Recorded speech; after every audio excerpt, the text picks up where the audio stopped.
here on the Bossman show. Got one of your former Atlanta Hawk favorites, now with Philadelphia, 76ers out of Virginia. My man Mike Scott. Mike, what's going on up in Philly, man? What's up, man? How you doing?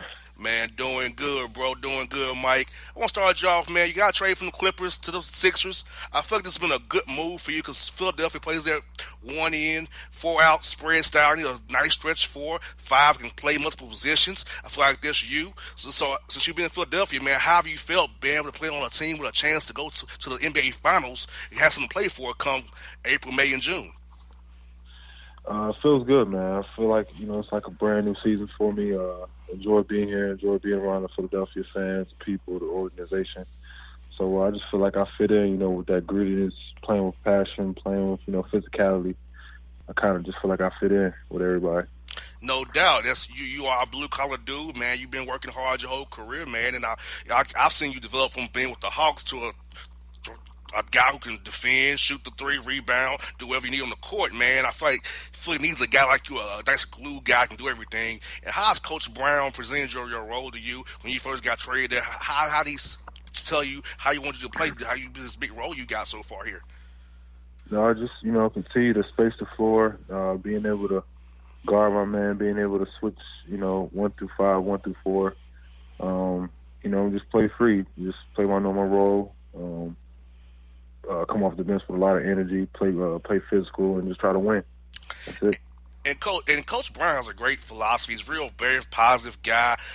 As all the coaches you had in your career, how has he been for you just for how his demeanor, how he's positive, how he approaches film study, how he uses you guys? I feel like this guy's a great coach, man. He's good for good for players. Yeah, he's a great guy, and he's been here so long, so they've been building and trying to take it to where they have it now. And like I say, he's a philosophical guy. He's very positive. He gets on you when you need to be, but for the most part, man, he's a great guy. Keeps it real, keeps it honest, doesn't bullshit you, and that's what I like.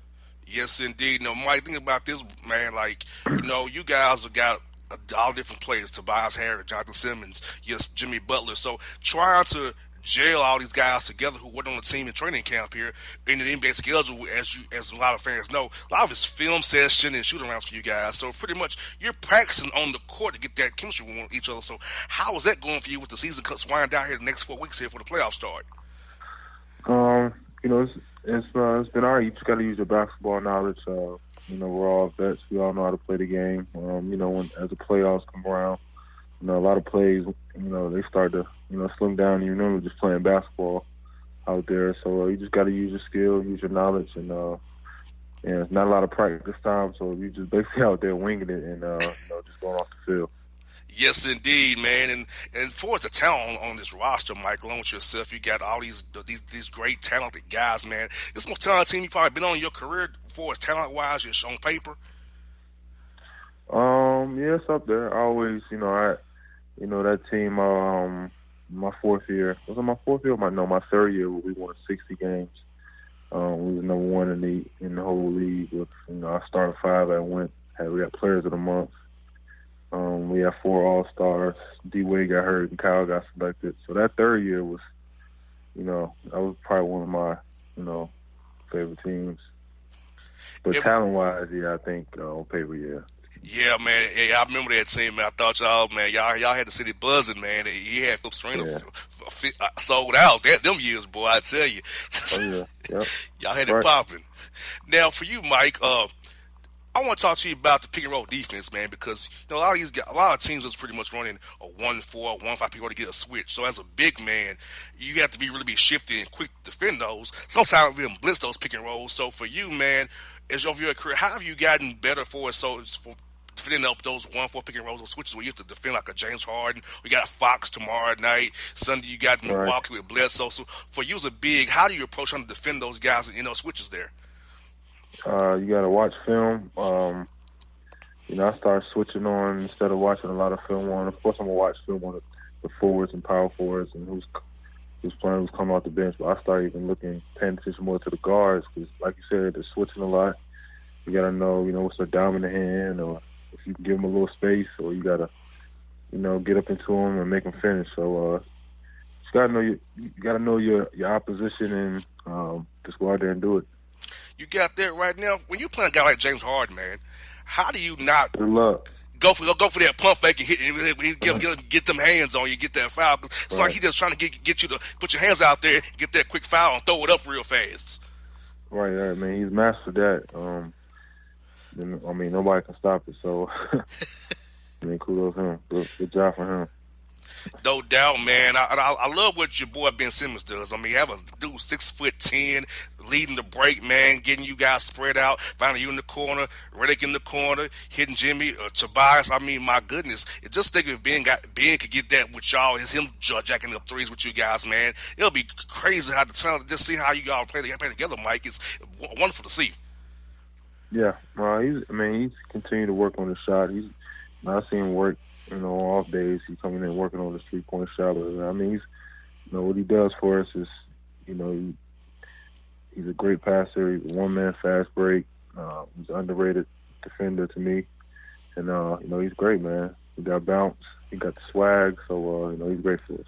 Now, Mike, you in a three-way battle here for that third seed in Eastern Conference. Indiana's right behind you guys. You play Milwaukee on Sunday. You got Sacramento tomorrow night as well. Boston right behind you guys. So as you all look at these next few weeks, it's very important you get that 3 seed for you guys and keep that focus. So Indiana, without Oladipo, is still in the mix. They got Wes Matthews in the buyout market. You all still got them right there with you. So how you feel about that race between you, Boston, and Indiana so far, so y'all can get that nice home court in the first round and play Toronto rather than play Milwaukee in that second round of playoffs there? I don't really try to look towards the, if you try to just, look who we got up next, take care of Sacramento and go from there.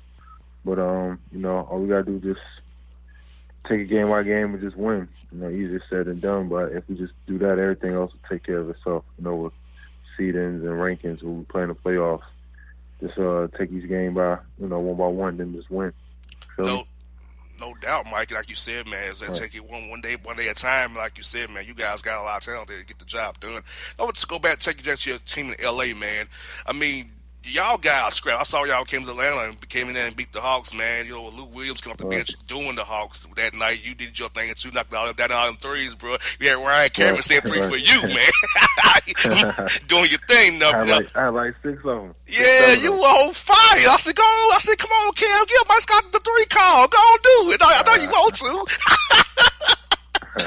but your boys out there in LA are still balling. They traded you away to buy us away, man. So you guys still ball. You guys are still balling. So what about what Doc is doing with those guys this year and your boys back in the Clippers still? Man, he got to be in the runners for head coach.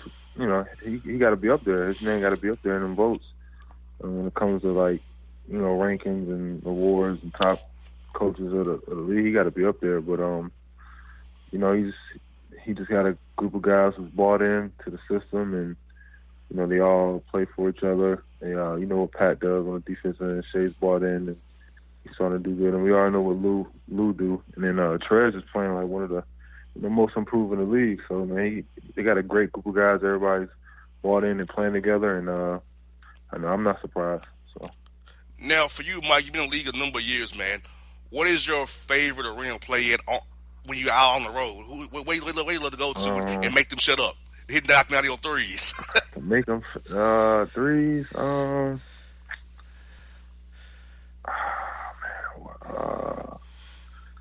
don't know. I like playing at Barclays. I don't know. I guess the way it's set up. I don't know. I've always liked that arena, playing at Barclays. Yeah, it's real cool, man. Kind of like that. Yeah. That was real cool. It's lit real nice. The lighting's real right on point as well, man.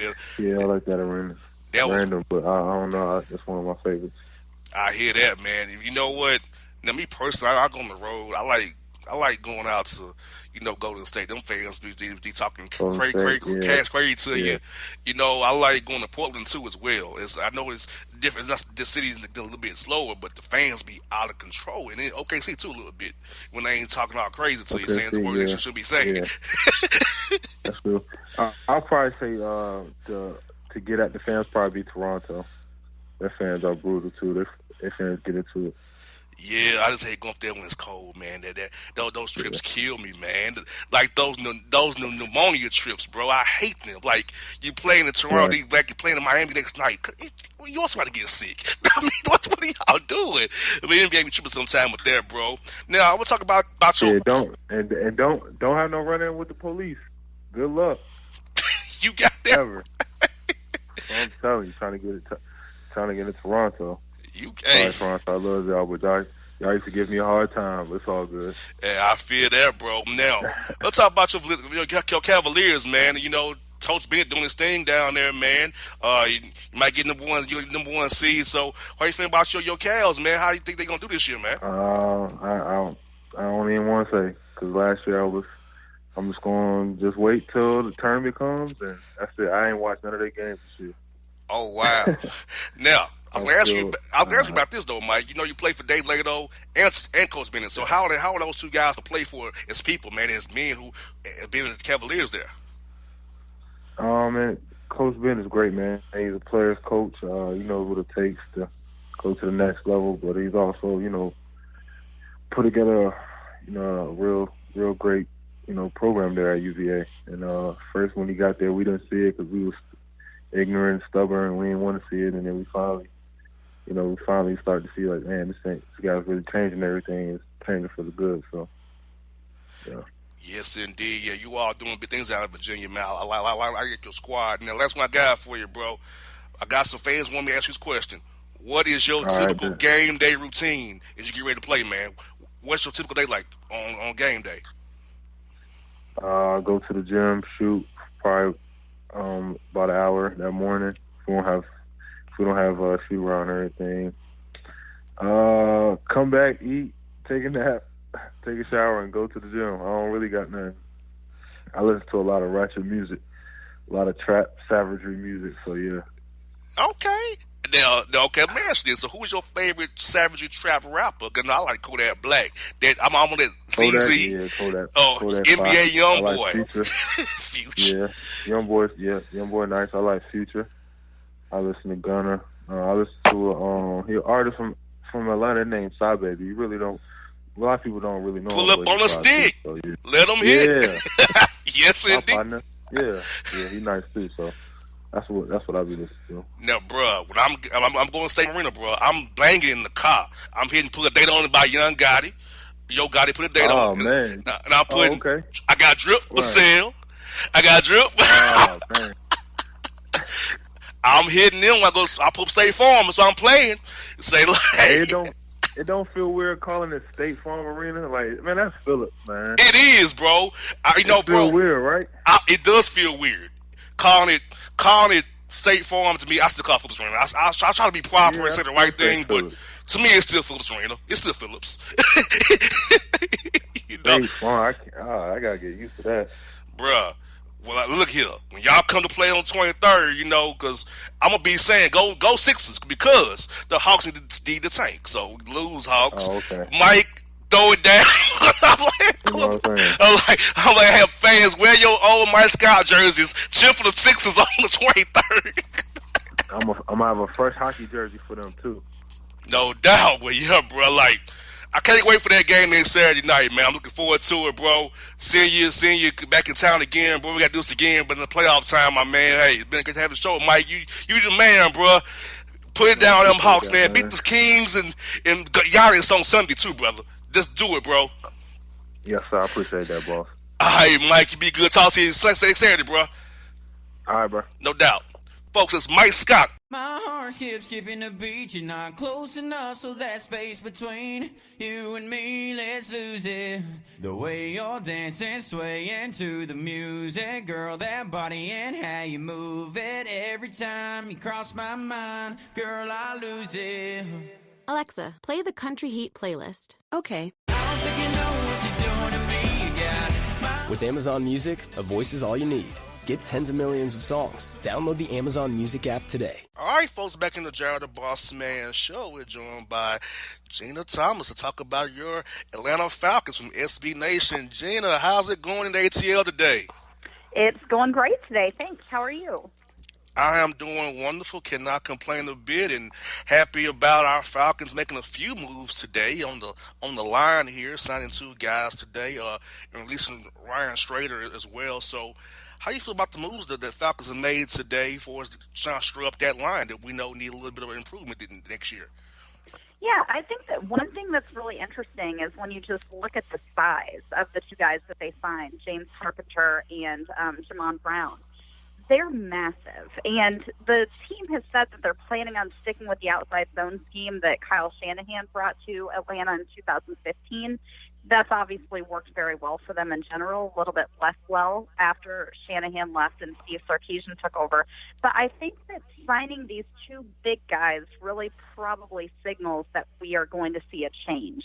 Probably reverting back to more the type of scheme that Dirk Cutter ran when he was with the Falcons before.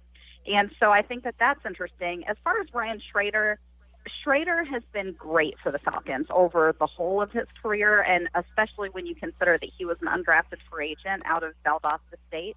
He was really one of the league's better right tackles for a stretch there. Last year, I suspect he was probably playing through some nagging injuries, and it hurt his quality of play, and I think also adapting to a new right guard beside him, I think that probably impacted it also. I'm very sorry to see Schrader go, but considering the way that his play declined last year and how much he was going to cost the team and their overall cap situation, I think it's a necessary move. Yes, and Gina, maybe you agree with me, because I'll say his last year to Atlanta Ledbetter and Von McClure. I'll say I think the Falcons only had a few running plays last year. It was outside zone, inside zone draw, and a toss crack. It's only 4 plays I could those last year that the Falcons ran. And I felt like Steve should have maybe been a little more creative with the run game, maybe. Could have helped some, but when you're running the same 4 plays, you can't do much with that. They're going to stop it. Yeah, that's very true, and that's been something that was a consistent complaint about Steve Sarkisian, both the creativity and the fact that he seemed to run the same 4 plays. I mean, if it doesn't work for you to run Kevin Coleman up the middle on every play, maybe don't run him up the middle on every play. Try something different. It seems like that would be a logical conclusion, but it didn't work out that way for Atlanta. Now, we have Grady Jarrett on a franchise tag. Matt Ryan redid his deal, restructured $8 million of his contract. So, are the Falcons just buying time with Grady Jarrett to work out a long-term deal with him? And how does it affect Julio Jones' contract? Because, Antonio Brown got his money. Other guys want their money, and I'm pretty sure Julio wants to be the highest-paid receiver in the NFL. At least for a short time being. It's going to be really interesting, and I think that, a lot has been made of Ryan just adjusting his contract. That was actually a clause that the team put in the contract, which is very common. Contracts are usually team-friendly, not player-friendly, so they just activated this clause so they could free up some space, which is good that they have the option. Matt Ryan's still making plenty of money. Nobody needs to worry about him feeding his family or anything. He'll be fine. Yeah. And then as far as Grady, yes, they placed the franchise tag on him. It is the non-exclusive tag, which I think was probably a concession to Grady to allow him to negotiate with other teams. There were reports that Grady denied, saying that he was looking for Aaron Donald money. Grady Jarrett is great. He's really incredibly valuable to this defense. His skill set's incredible, especially considering where he was drafted. So he's very important to the future of this defense, but Aaron Donald is a generational player. I don't think Grady Jarrett is going to get Aaron Donald money from anybody, even teams with a bunch of cap space. So the fact that he'll be able to negotiate with teams, if he agrees to terms with another team, they have to give the Falcons, I believe, 2 first-round draft picks. So it seems like a win-win situation, and it does buy them time to hopefully work out a long-term deal with Grady so that it's not even an issue. Yeah, I love Grady to death, but he's not Aaron Donald. He's just not. Aaron Donald is the only Aaron Donald in this league, and I mean, he is phenomenal. And I feel like it hurts Grady to a degree, Gina. This last year defense was hurt. and kind of had holes. Grady really couldn't stop plug the holes per se, Yeah. So that kind of tells me your value there. Yes. The middle was depleted last year. Of course, we all know that from losing Yes. both your safeties, losing Deion Jones. Grady was out in for a while, and when Yeah. he came back, it really stop the bleeding. So I feel like that hurt his value too because he's a good player. He's a great piece to have, but he's not somebody's gonna plug up holes for you and make it that things go around no matter what the offense does. Right, and this is not any shade at Grady at all because I think he's wonderful, both on and off the field. He's a great guy, but I sincerely doubt any team is going to be willing to give up 2 first-round picks for him to sign him, and so I think that it does leave the Falcons in a good position to get something worked out. Now let's turn to the other needs Falcons have on defense. Do the Falcons gonna sign some guys for the line, or are they gonna try to do that in the draft and try to get maybe another corner because you cut Alfred, you're not bringing back Poole, I don't think. So it's gonna be a draft for free agent thing that Dimitroff and Dan Quinn and Arthur Blank are gonna do to make the defense look more better than last year because obviously we learned real fast that we don't have much depth behind our starters. Right, and I mean, thankfully, Dion should be fully healthy. I'd expect to get a fully healthy Keanu Neal and Ricardo Allen hopefully back. Achilles tears are really hard to come back from, so fingers crossed for Ricardo. But I think that, after letting go of Alfred, I think that they expect, I'm totally blanking on his name, but he was a draft pick last year. Isaiah Oliver. I kept thinking Isaiah Yes. Collins. I'm like, no, I'm mixing up him and Jalen Collins. That's not correct. It's been a very long day. I understand. So I think they expect Isaiah Oliver. I think they're happy with his development. They expect him to be able to slide in there as the other outside starting corner. And we saw last year the emergence of Damontae Casey. If you lead the league in interceptions, it's pretty hard to justify keeping him off the field. And so I think that made Poole expendable because at that point they just have too many defensive backs. I don't think that, Poole is a great player and somebody that I've really enjoyed playing. I know that right now he is flying to New York to meet with the Jets. I think that there will be a market for him. I think that just considering the Falcons' cap situation and what his market likely is and the other players they have on the roster who, like I said, Casey in particular, they cannot justify keeping him off the field. So I think that that's the thing. But I think that we can't expect them to look to target a cornerback because they're going to need to build out that depth sometime in the draft, most likely. Now, would Darian Quinn use Bleedy Ray Wilson as kind of like a Casey, as a safety, cornerback kind of a guy? Because I feel like he could do both if you allow him to. Yeah, I think that we saw last year that he can do both. He's always been a ball hawk. He was tied for second in the NCAA in his final college season with, I think, Marshawn Lattimore out of Ohio State, who, was one of the top picks that year. He was just phenomenal. So I think that we certainly saw that in action this year. And he played safety effectively. There was a little bit of a learning curve, but he adapted to it nicely. And so, I think that we could see him as kind of a slot guy and, kind of a hybrid safety situation. I think that it could work out really well for Atlanta. Now, on the offense side of the ball, Devontae Freeman, how's he progressing with his injuries? And I'm pretty sure Tevin Coleman is gone, so that means more of Ito Smith. So who are they trying to bring in as that third back behind Ito and Devontae Freeman next year?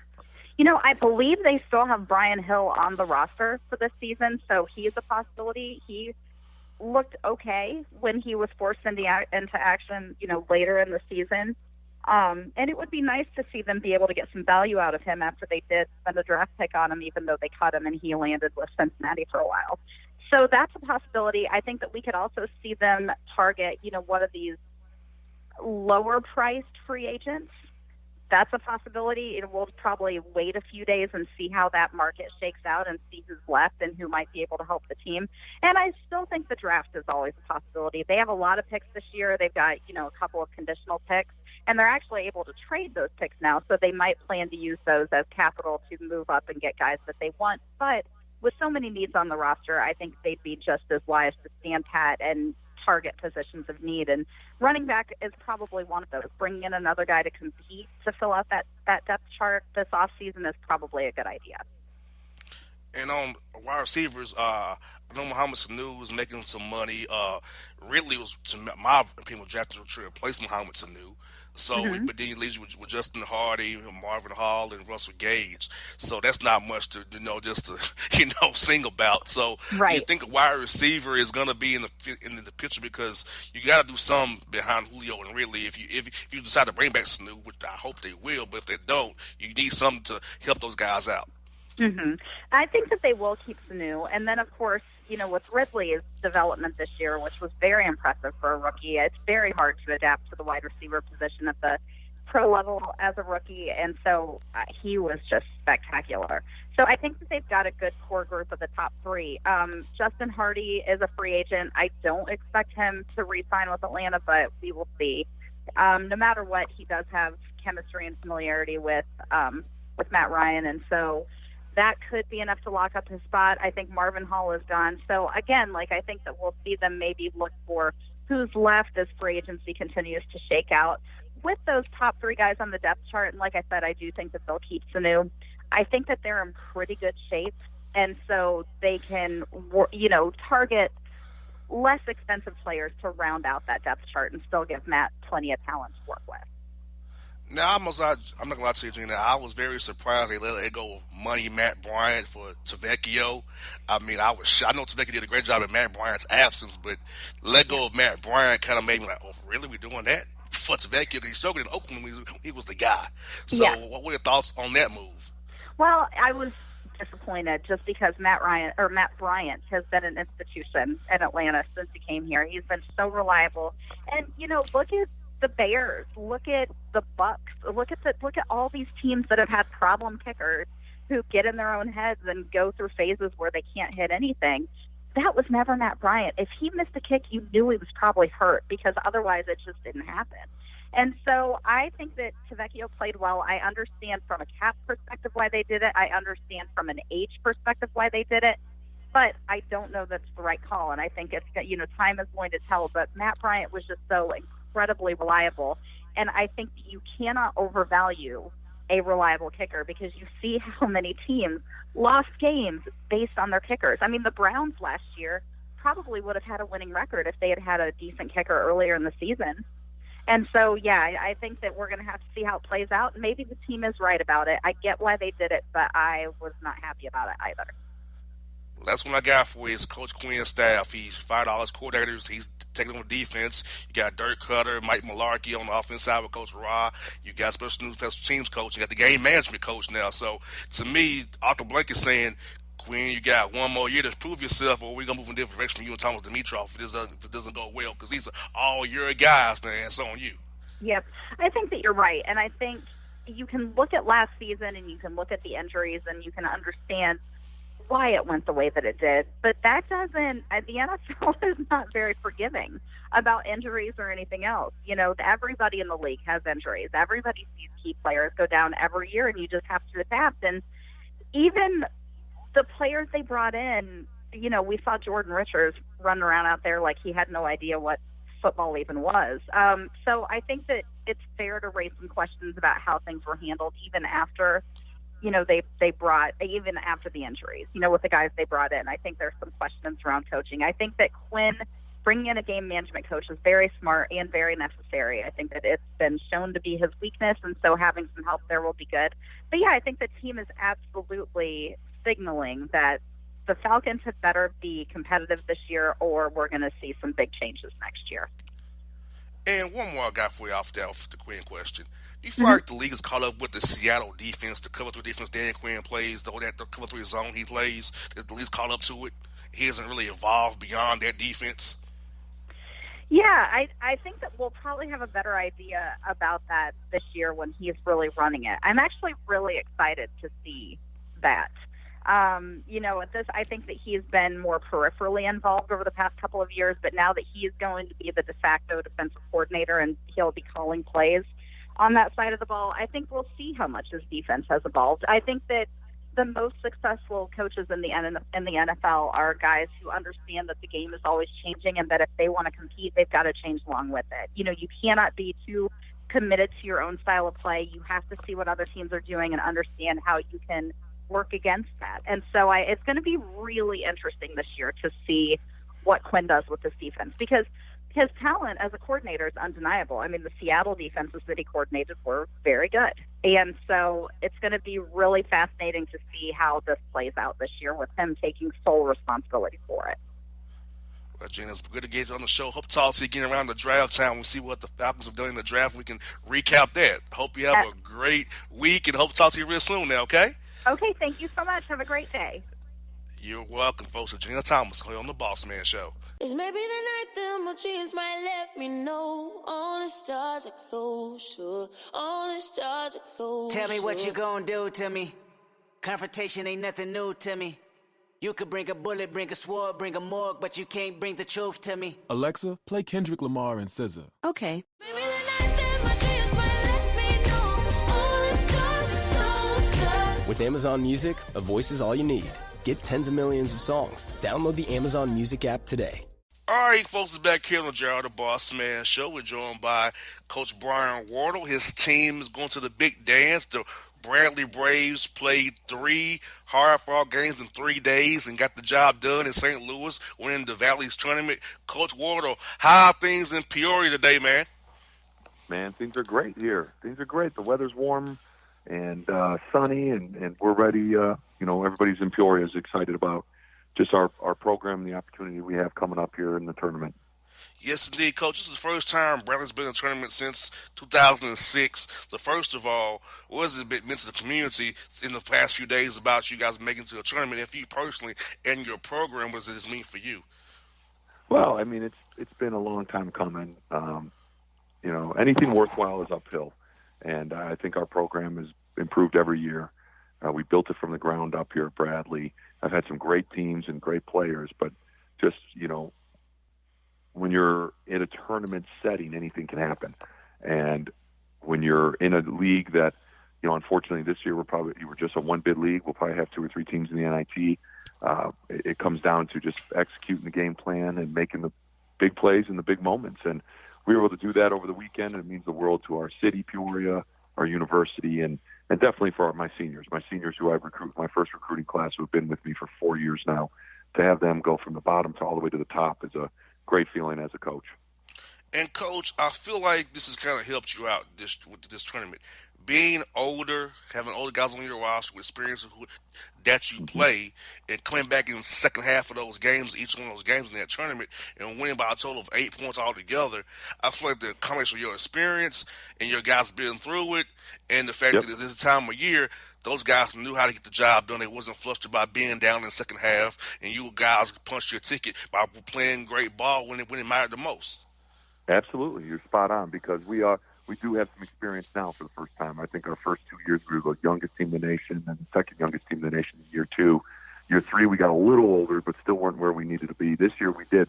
Our seniors stepped up, made some big plays, and then our junior point guard Darryl Brown from Memphis, and our 6'8" sophomore Elijah Childs, made huge plays for us. So it was experience that played a factor, and we have been down. We lead the Valley in comebacks after halftime, being down at halftime and coming back and winning games, and we've had all kinds of adversity throughout the season, like a lot of teams do, but that's helped us mature, grow, and become stronger as a unit. And, Coach, I talk about this a lot when I talk to my guys here around town. So many college basketball teams around Atlanta, they are not high major teams other than Georgia and Athens. At this level, you have to develop your players. They have to be really good by the time they're juniors and seniors. You have to pick out a guy, if it's your program, that you can mold for 2, 3, 4 years, and hopefully that 4th year, at least by year 3, they're showing signs of when they're seniors, they can be world beaters. And when this, like I said, February and March, you've been older and experienced, you play a young team that might get flustered, your guys won't get flustered. And I think this has proven your team is a perfect example of being older, the right time, player development, how key it is to programs being stable for years to come.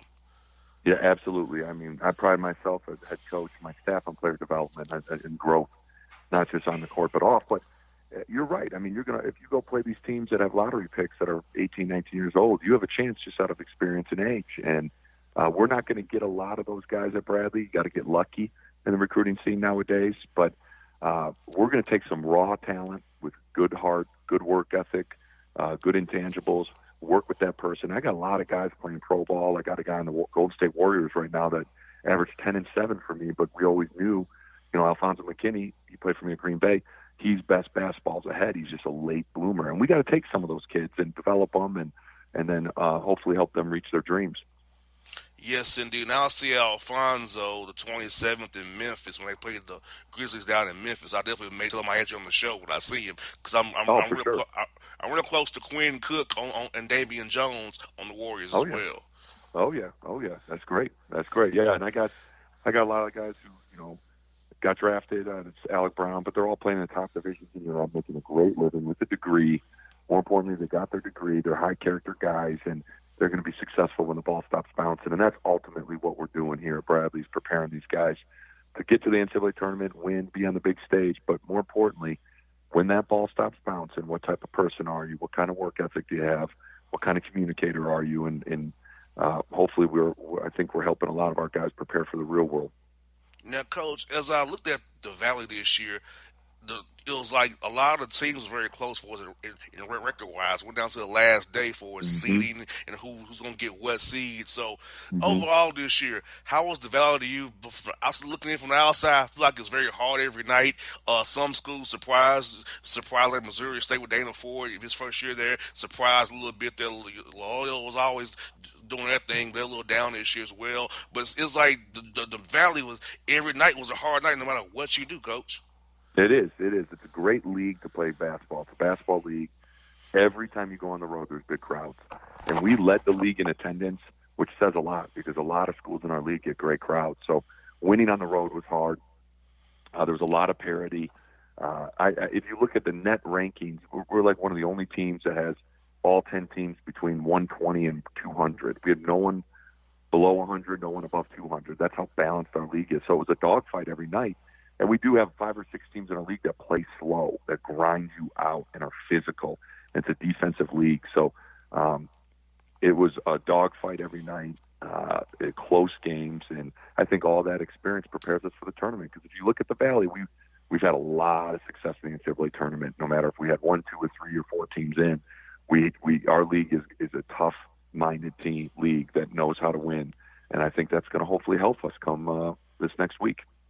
And, Coach, for you, back-to-back 20-win seasons there at Bradley, and I know it's helping you on the recruiting trail because, you're going to get guys who want to see your name, Bradley, come up on TV on Section Sunday and say, oh, Bradley, I might want to go there now. So this is the best thing to pitch to a guy you're talking to. I'm in a tournament, punching my ticket. You can come here, 20-win seasons, you can great city to live in, great education. You can come here and play and become something. Absolutely. I mean, you sell the vision in recruiting, but now you got a lot of substance to what you got facts and results to back up your vision. And Bradley University is in a great city of Peoria. It is a great education, private school. Men's basketball is a flagship sport.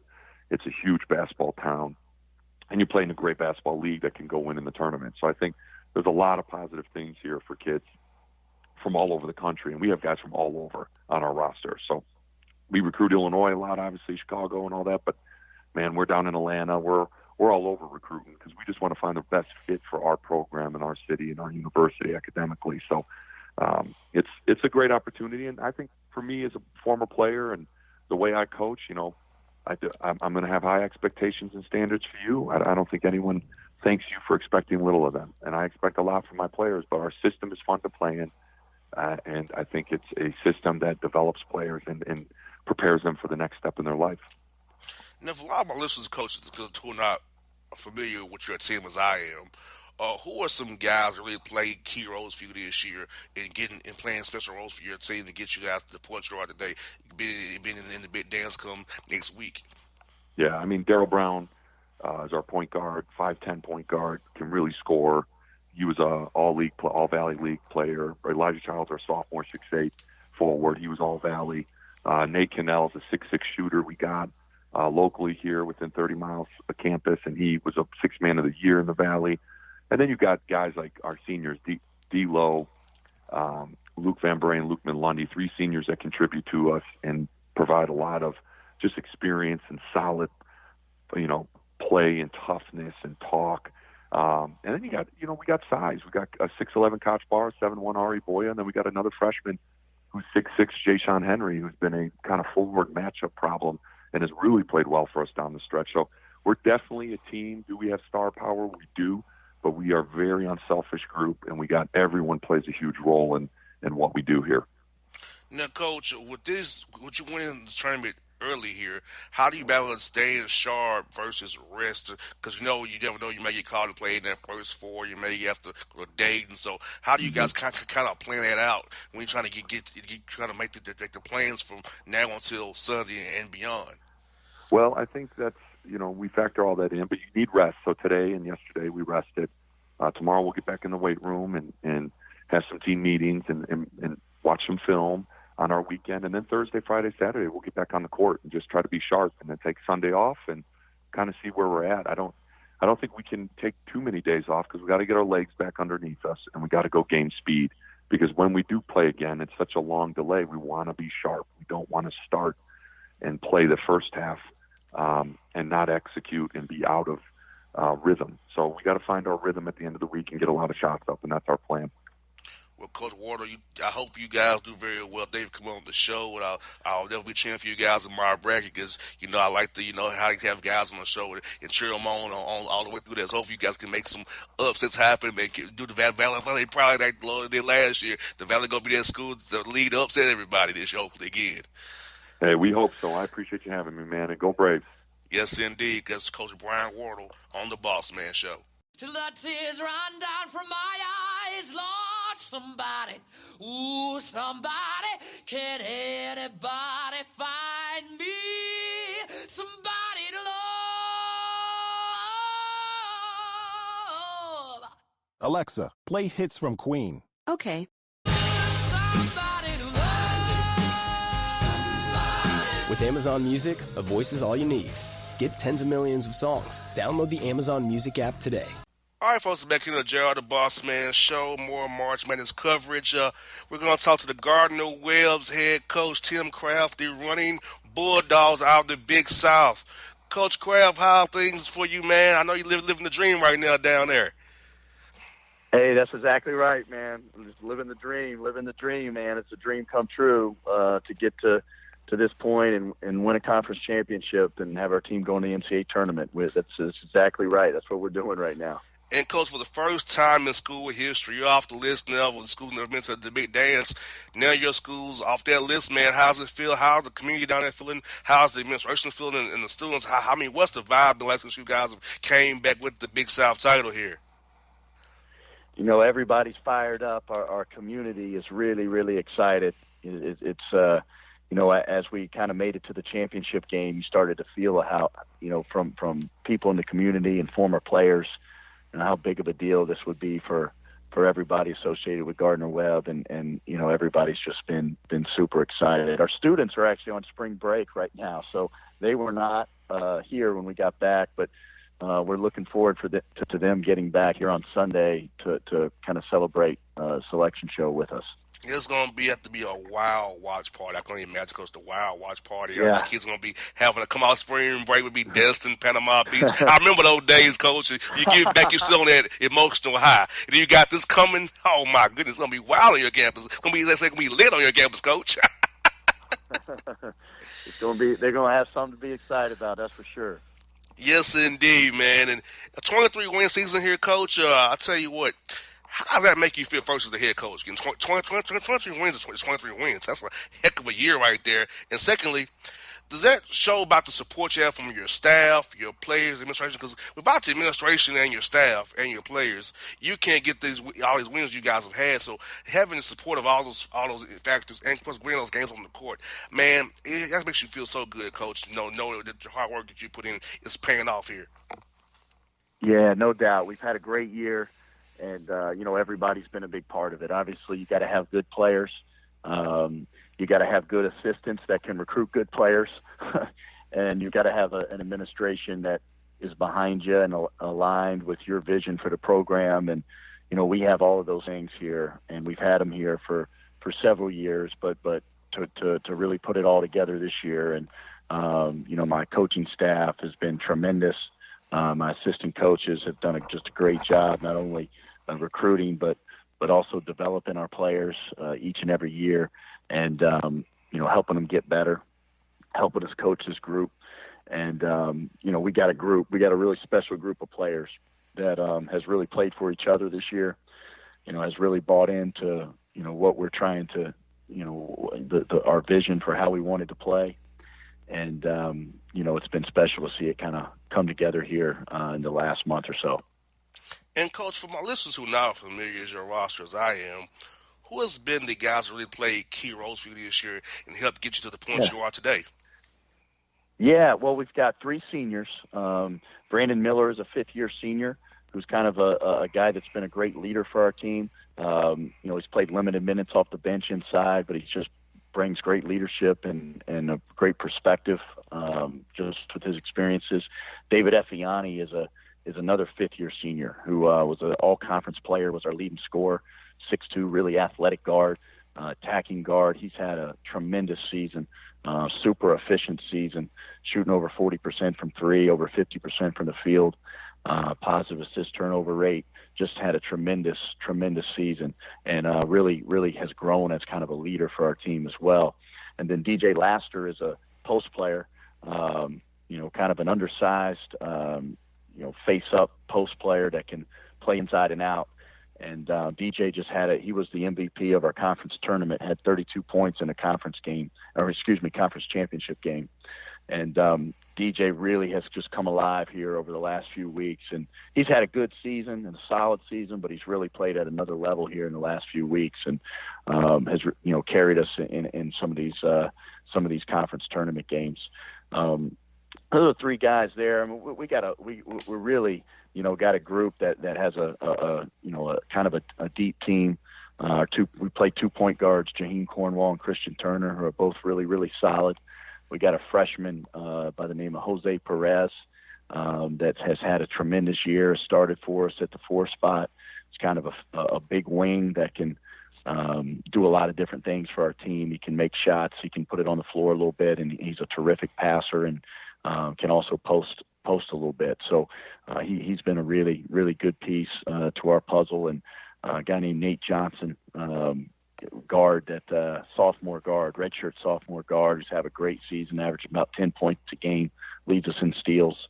And then we've got a couple guys coming off the bench, and Justin Jenkins and Eric Jameson, that have just been, guys that have really embraced their roles on this team, which how important that is. It's like you can have kind of the pieces to the puzzle, but how do they fit together?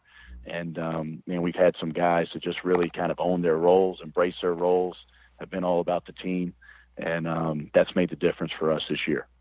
And, Coach, I feel like that's so key is embracing your roles. I remember when I played ball back in college, Coach would tell us our roles. Like, he would say, hey, JR, you're a shooter. You're a defender. He'll go one by one, tell each guy their role. You either accept that role, or you just wasn't going to be a part of the program. And I feel like that's part of player development too, as well, with guys, because you got to develop mentally the mindset, accept what they are as players, and where accept coaching, where the coaching thinks they can go if they develop it the right way, put in the right work, getting up shots, getting the gym, the classroom. So, Coach, how do you go about the player development piece, getting all the guys to get on that same accord and buy into the program development and individual development as well? Yeah, I tell you what, that's a great question. After it starts with us, immediately after when you finish the season. Now we start to move towards the off season with each player, and we bring each guy in. We have a detailed plan for them with, hey, this is who we think you can be next year. These are the areas that were strengths for you last year. These are the areas that were weaknesses, and here's where we think you can go. With both of the in both of those areas, and the improving your weaknesses, improving your strengths, maximizing your strengths. And we kind of put a plan together and then put a vision together for them in the spring, so that as we attack the off season, guys understand, where we think they can go, and skills that we believe they can develop, and how we feel like they can be used in our system, and hopefully that helps them attack the off season really aggressively, and continue to get better every day. And then, as we get into the fall, it gets a little closer to the year, and you're kind of evaluating, where guys are at with some of those things. And then as you start to practice, I think the closer you get to playing games, the more you get to kind of narrowing the focus on what each guy's role is and how they can help your team. And, you might have had a plan for a guy to be a jump shooter, a good shooter, and work on that. But if he didn't really get better at that in the summer and he really wants to do that, all of a sudden by the time you get to, November, you've got to have a conversation with that guy like, hey, this ain't helping our team right now. This isn't a strength for you. Here's your stats. Here's, what it looks like for you. You need to, attack these areas because this is where you're good. And that's one of our kind of keys to offense is play to your strengths, help your teammates play to theirs. But anyways, I think each guy, developing that vision for them. And then, I think it's really important that you get to, you get them to buy in to what your vision is. And like, we had our season this year, we played smaller. So we have a guy named DJ Laster, who's about 6'6", 220 pounds, kind of stretch four-man, can play inside and out. But because of the dynamic of our roster and, the way we wanted to play, he ended up playing the 5 for us. And, wow. We needed to get him to buy into that, and get him to see that, hey, this is how you can help our team here. And how it can be beneficial for you as well and beneficial for our team. And, he 100%, bought into that and was able to guard bigger players and really just fight and rebound and defend and protect the rim. And then on the offensive end, he was able to really, exploit some bigger, slower post players on the perimeter because he can make threes, he can put it on the floor and, can score in different ways. So, that's kind of a long-winded answer to your question. Oh, no, Coach, it was a great answer because, Coach, you took me back to talking to Coach Cy Alexander back at Tennessee State. He would tell me, JR, your job is to shoot threes and give me NGF on defense. I remember those talks. Right. Summertime. 3 and D. Yes, indeed. Say, work on off the dribble to your left hand. Off the dribble because you're good to your right, but pump fake off the dribble. So I would be my summertime playing. Took 100 shots, going around the cones, going around the chairs, working off the screen. Yeah. So my role at TSU was 3-pointers, NJF on defense, but try to get better off the dribble. So Coach, when you say that, I remember and I feel like I was in his office today and telling me these things with Coach Darren Tillis, Coach Jamal Brown, and Coach Mark Pittman, all those guys, man, who worked to meet all the TSU those years. Right there. Yes, indeed. Yeah. Yes, indeed. Great coaches. Yeah, no doubt. Yeah, that's good, man. Now, Coach, this exposure you guys are getting, I know it's going to help you in recruiting as well, Coach, getting guys who want to play for you because you make the big dance and guys will say, hey, if I go to Gardner Webb, go out in the Big South, I'm going to play great teams like Radford, Hampton, Campbell, Presbyterian, Asheville's on the way back up as well. Other states are going to get better as well. So with Winthrop and Pat Kelsey, you have a great league to play in and you get to a tournament under your staff there. Yeah, no question. It obviously helps recruiting when you have success. And, we've had some sustained success in my 6 years here at Gardner Webb, and we've never had a losing season in the league, and we've had some great wins over BCS schools, and we've always been kind of right there with close to winning a championship. We've lost in the semifinals of our conference tournament 3 times, but to finally kind of punch through and take this step forward to getting to the finals on Sunday, and then obviously winning and cutting the nets down. I do think that really, helps you in recruiting. And, players want to play in the NCAA tournament. That's what they want to do. And, for the last 5 years, we've been recruiting guys saying, hey, we're going to compete for a championship. This is how successful we've been. We've been, right there. We're one step away. But now we can say, hey, we've been able to do this here. And, I think that goes a long way to helping us continue to recruit good players. And, Coach, you feel like the Big South adding Upstate and Hampton to get you 4 schools in Virginia, 4 North Carolina, 4 South Carolina really make your league more balanced as well for scheduling and travel and just being good, period. It is. Yeah, no, that's a great point. But it is. It's got, the regional rivalries. and the travel is really really smooth and pretty easy to get to league games, which is nice. And those two schools are great additions, and I love the upstate addition for us because it's right down the road, and we typically we play upstate in the non-conference anyway, so it's great to add them. They're about 45 minutes away from us, right down the road, and they make perfect sense for our league. And then to add a program like Hampton, who has the history and tradition of being an NCAA tournament team over the years, and they bring just a great addition to our league as well. Yeah, I had on Coach Joyner, and I would talk to him about it because Tennessee State, we're the OVC. So we're kind of in his boat, HBCU school. It's not in a just HBCU conference like the MEAC or the SWAC. I find it to be fun and different thing to play at bigger schools because when you're in the OVC and in the Big South, you get more money than you would be in the MEAC or the SWAC. So, of course, we play those games for money, but you get your brains beat in, but it was fun. And you get a better conference and you get better competitions. I told them on the air, I said, your players might hate it originally, but they'll love it down the road. Or they'll love it. Yeah. That's the guy who did it. Yeah. They do love it, man. They do love it. I mean, they love it. We've really created some pride in going into those games and feeling like, hey, we can win these games. And this year we beat Georgia Tech and we beat Wake Forest in those guarantee games. And 2 years ago, one at Nebraska, and then the year before that, one beat Clemson and one at Purdue. So it's been it's been able to our guys love that challenge. They want to play against the best teams in the country and the best arenas in the country, and I think that's also something that helps in recruiting when you can show them where you're going to play. That's what I got for you, Coach. How do you balance rest versus staying sharp? Are you going to be watching the film? Yeah. Maybe do some self-scouting here? Maybe some lifting and shooting? So how are you guys going to go about this with these few days you have off? Yeah. Well, we did a little bit of all of that. We our conference tournament, our championship game was Sunday. We took Monday and Tuesday off, so we gave them some rest. We came back in the gym on Wednesday, just did some skill and some shooting conditioning for about a little more than an hour. And then Thursday and today we kind of had pretty normal practices, pretty normal. Thursday was really competitive. Today wasn't quite as much live stuff, but was a fairly normal practice.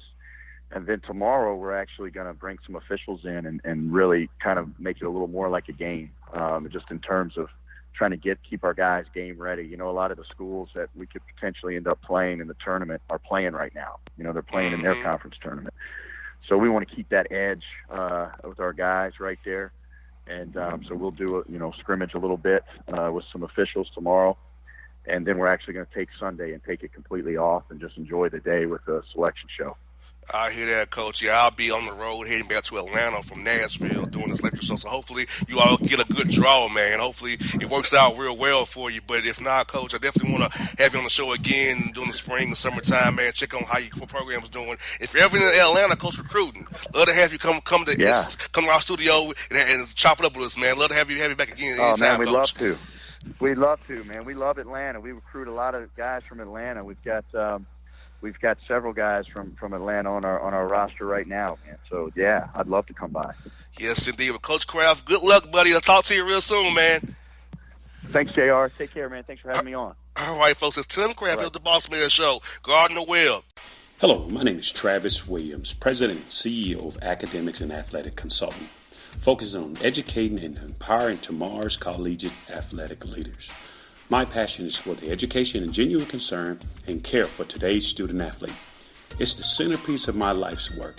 A college education, both in and out of the classroom, is a truly rewarding benefit. For more information on AAC, you can go to www.academicsandathleticsconsulting.com. Once again, www.academicsandathleticsconsulting.com. Or you can follow me on Facebook at Academics and Athletic Consulting, or Twitter at Coach TWill24, or Instagram Travis L. Williams 24. Or you can call me at 404-542-6079. Once again, AAC is very proud to partner with J.R. McHenry of the Bossman Radio Show, covering sports and entertainment across the country. Please tune in weekly for informative, entertaining, and expert analysis on today's sports and entertainment topics. Thank you.